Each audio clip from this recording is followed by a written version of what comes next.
And I think that prayer went out the back door and pistols came in the front door. And our school's been going down ever since. Something has to happen. Tell people they ought to wake up, get up, sit up, look up, dress up, eat up, pay up, and pray up. And then they got to go out and vote up. And if they don't do that, they ought to just shut up. It's going to be with the help of all of you all and everybody. It's that we're going to work hard, this black woman, to put prayer back in the schools where it belongs. That's one of the things I want to do. That's my hope for tomorrow, and that's my dream.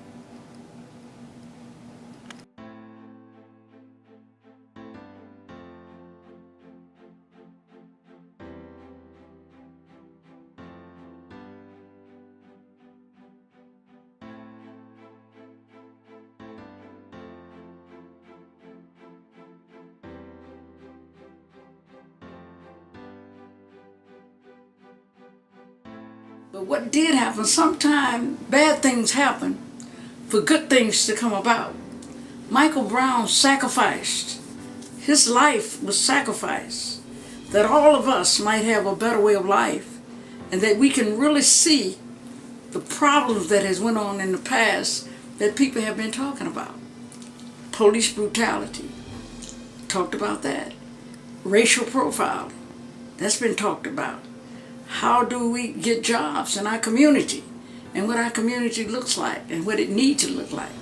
I think all of these issues has come to light now as a result of the death of Michael Brown. And I think that Michael Brown, his father, his mothers, and all that's involved should be commended for keeping in the forefront their son and what happened to him, and to raise the conscious level so that it won't happen to other young men and young women in our communities and in our country. Well, I lost, I always called him my rock. He was my second child, Thompson. He was also a police officer who had worked with the University City Police Force for over 15 years and moved to Pagedale to be the police chief in Pagedale. And from there he went on and he was working for the Tommie Building Group. And then he started working for the Attorney General's office. And he was working as an investigator. He also worked in the homicide and different phases of the police department. He was one of, I would say, if more policemen was like my son, and I'm not sounding like I'm bragging, but he wouldn't lock our young black men up. He would take them home, and he would tell their parents that they were headed for trouble because they would have a police record for the rest of their life. And all of the kids in the neighborhood, it was a perfect example of his service at his funeral service. All of the young people that just poured out their love for Thompson. Because like I say, he was our rock. He was a family's rock. We all loved him. He protected not only his family, but he protected his community, and he protected others that he knew. He was just a great guy, as well as a police officer. Self-help program for city. Self-help. All of these were power, power failure.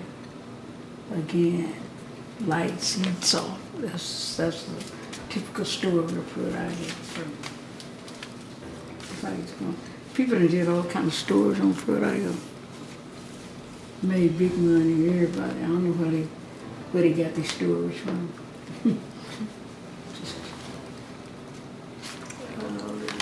I think it's a great work that the foundation is doing in terms of saving lives and giving back to the community, because that's what the whole problem is. Nobody, is not enough. I'll say, I wouldn't say nobody, but I say it's not enough of us giving back to the community and trying to save lives, save souls, save people, save our young women, save our young men, and save all people of all colors. It doesn't matter. Our communities has got to be saved. Something is wrong.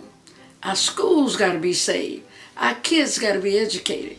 Our ministers got to do better. Our community got to do better. Our families that's on this wrong road got to do better. Our teachers got to start teaching. Our homes got to start parenting. Our churches got to start churching. And that's what has to happen. That all of us working together, we can make it a better place. Our men, the organization that's working to make things better. I think everybody ought to do this. We have a lot of organizations all across St. Louis, all across this country. Nothing's wrong with that. I think organizations are good if they're about something.